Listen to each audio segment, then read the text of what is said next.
Hello Leo friends, I'm Annie Botticelli and welcome to my Leo July 2023 Astrology Horoscope forecast. The theme of this month is Venus retrograde in your sign, and we will get very deep into that and all kinds of other things that will help you understand the astrological weather for July so that you can make the most of the wonderful opportunities.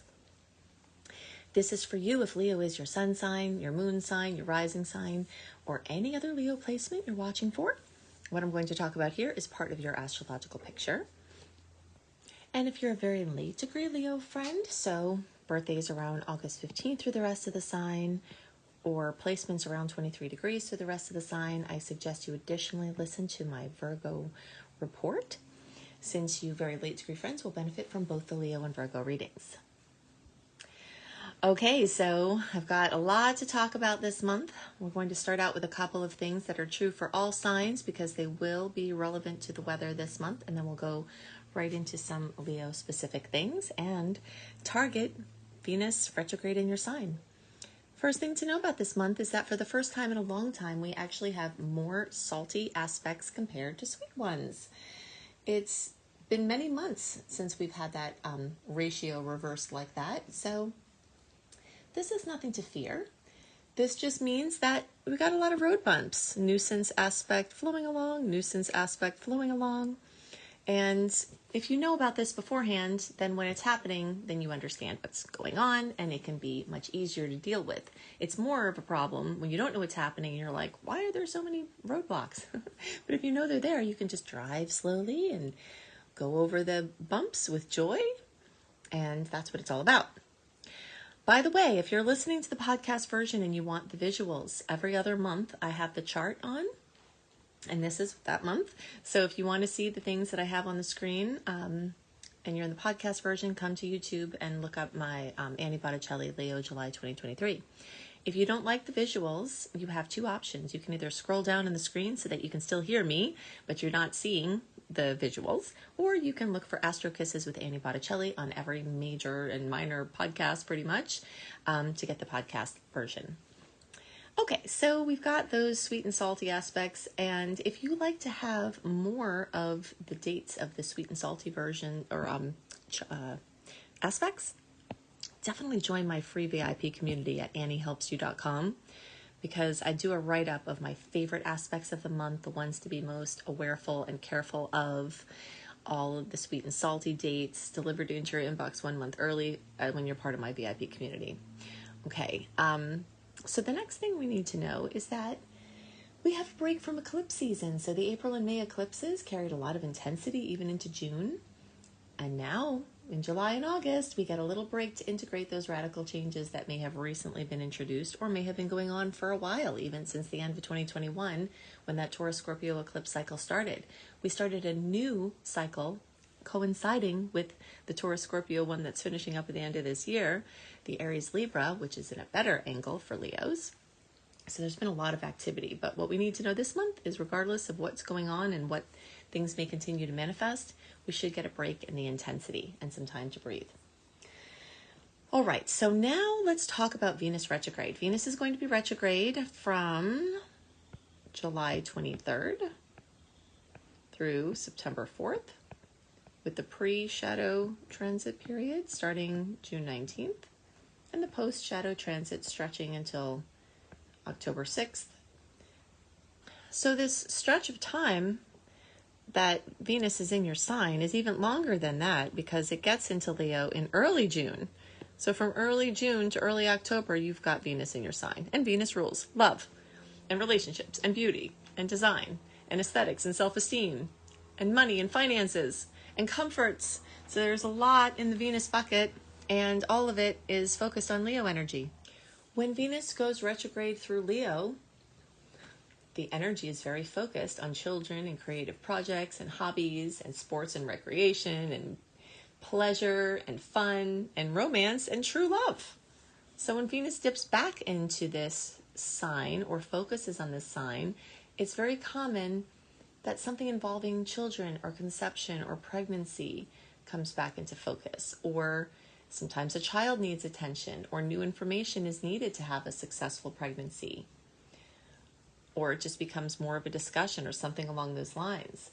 creative babies. If being pregnant or being in a partnership with a pregnancy is not on your radar, this energy can represent creative projects. So those projects that fell into the backdrop or ideas for creative projects can resurface from the past. And those creative projects can often relate to a way that money was made in the past, because Venus rules money making. So the energy of the fires of creativity with Leo combines with the energy of earning income. And that topic, those two can be combined. So they could be projects that are just, art for art's sake, without a concern for income. But very often there's something having to do with finances and what you can do to do your passions for money. Because Leo rules things that you really love doing, sometimes those can even borderline addictive things, or maybe even things you love doing that aren't good for you. So if there's indulgence in anything in the past that was not positively serving, repercussions could surface during the retrograde. So for instance, if there's a gambling addiction and there was a debt that was forgotten about, a payment could come due. Or if you were doing too much retail therapy, it might be time to pay the piper in the Venus retrograde. And coming face to face with those types of patterns is part of what this retrograde energy can be about. Sometimes, if someone has issues with substances or the temptation to go back, or, then you have a chance to make a different decision, and there's a chance to clear up addictions in this Venus retrograde. And there are ways of having fun from the past can come up for healthy interactions too. You could go back to something that you've been wanting to do, or you could start doing something you always wanted to do. Let's say you always wanted to take dance lessons, and now the Venus retrograde comes and you finally could be doing that, or you always wanted a garden, or something like that could be very much a part of this experience. Things with romantic relationships could definitely bring up problems or patterns from the past. It could bring loves or lovers from the past, and it can bring zest back into your relationship too. So topics about romance and true love that may need to be addressed or strengthened are very likely to come up now. This is an amazing time for individual counseling, and an amazing time for couples counseling as well. This is also an amazing time for working on your financial consciousness, because Venus does rule everything around money. Things involving wardrobe and fashion and beauty may come up now. Leo is the energy of the diva, the fashionista, and stuff can come up in this arena. Buying a whole new wardrobe, unless you have a ton of disposable income, is not generally advised in Venus retrograde, because a lot of times when the transit passes, you look upon some of the things that you got and you're like, what the heck? But it's an amazing time to experiment. So if you can try stuff on, so like, you can, if there's some kind of online thing that allows you to try things on and see what you like, you can certainly, and then make like a vision board of types of clothes, or things like that. It's good for that kind of thing. My favorite manifestation of this is something that friends and I used to do in a small town I used to live in, where we had a lot of friends all living together, in the same area. We would have a clothing swap where you bring all of your old clothes and you put them in a pile in the room, and then have, goodies and have like a potluck or whatever. And then you can leave there with new clothes without spending any money. That kind of energy is perfect. Because then if it turns out you hate all the things you got when Venus goes direct, then it doesn't matter, because you didn't make the financial investment and you had a good time. So these kind of things are the types of energies that are coming up. There are questions you can also proactively ask during this time, or that may naturally come up. So like, what lessons from the past or present romantic relationships are showing up for you to deal with? How can you have more fun in your life? How was having fun in the past negatively affecting you? And how can you shift that? How can you heal from those past decisions? What magical things can you do to return, the zest into your current relationships? And that can be romantic, but it can also be family-based. you're in a lull with stuff with your kids and things have gotten very monotonous, the spark of creativity can come in. I could go on and on about Venus in retrograde, but just a couple of more points that are specific to Leo, because for Leos, Venus retrograde in Leo is going through your first house of Aries. So some other manifestations that come from that transit have to do with self-esteem and self-love and seeing your body as a sacred body temple. So it's not a common perception to view one's body as a temple of goddesses, housing the piece of infinite spirit, but that's exactly what it is. And this retrograde can bring up opportunities to shift this focus.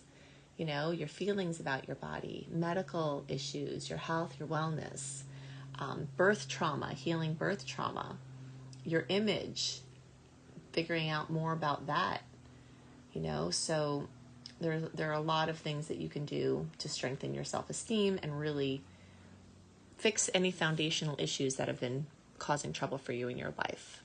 Okay, so there's tons more to say about retrogrades, but I have a lot of resources on this, so I'm going to direct you for more. So if you look in the notes underneath the video or podcast, but we do have other things to discuss besides Venus retrograde, but I just want to let you know that I do have links to Venus retrograde resources, including my do's and don'ts, Venus retrograde do's and don'ts video and blog, in the notes under the podcast or video, so you can see about that. Okay, so let's talk about some other things. It's not only Venus that's in Leo for this extended period of time. For this period of time, we also have Lilith in Leo. We have Mars for a short amount of time more in Leo, and we have star goddess Pallas Athena there. So it's really a Leo party. Lilith is helping you to deal with repressed fears or worries or anger.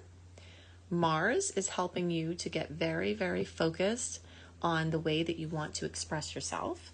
Pallas Athena is helping you harness your spiritual warrior and to bring voice to your creative dreams. So there's a lot going on there. Okay, besides that, we have a lot of energy in Cancer, which also means that Sun is going to move into Leo at the end of the month, and we're going to have birthdays. So we'll talk about that too, but I first want to talk about this Cancer energy a bit.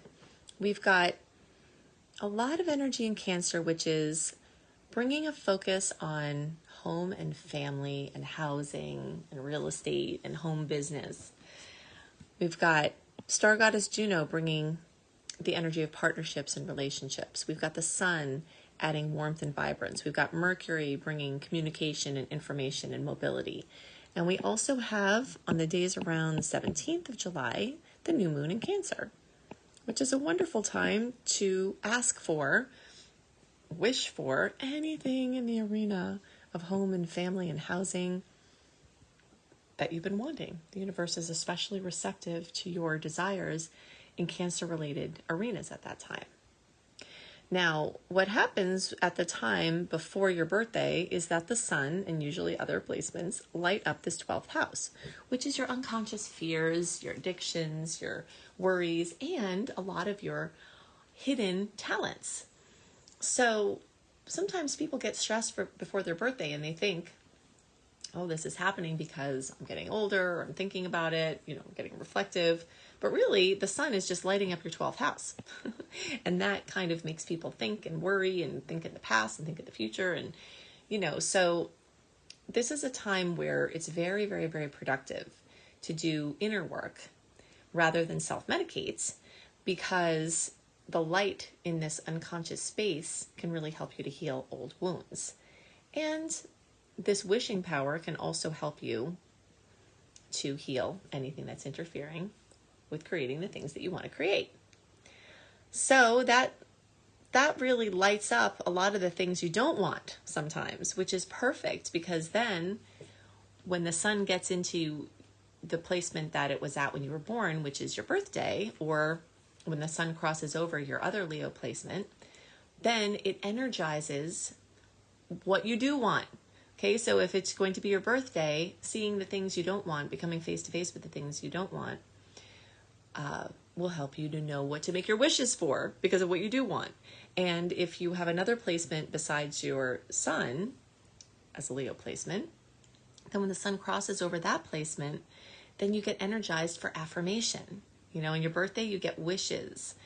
When the sun crosses over your other placement, you get your affirmations, where you can just affirm out the things that you want to create.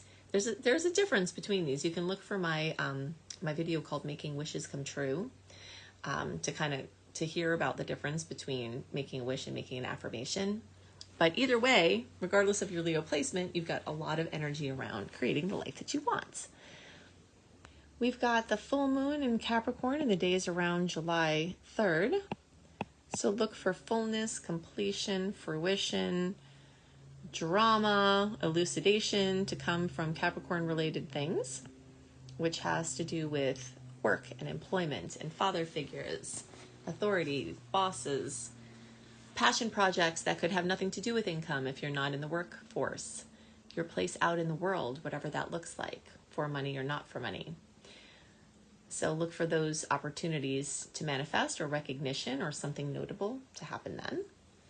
And specifically for Leos, this is lighting up your 6th house of health and wellness and pets and animals and your daily routine.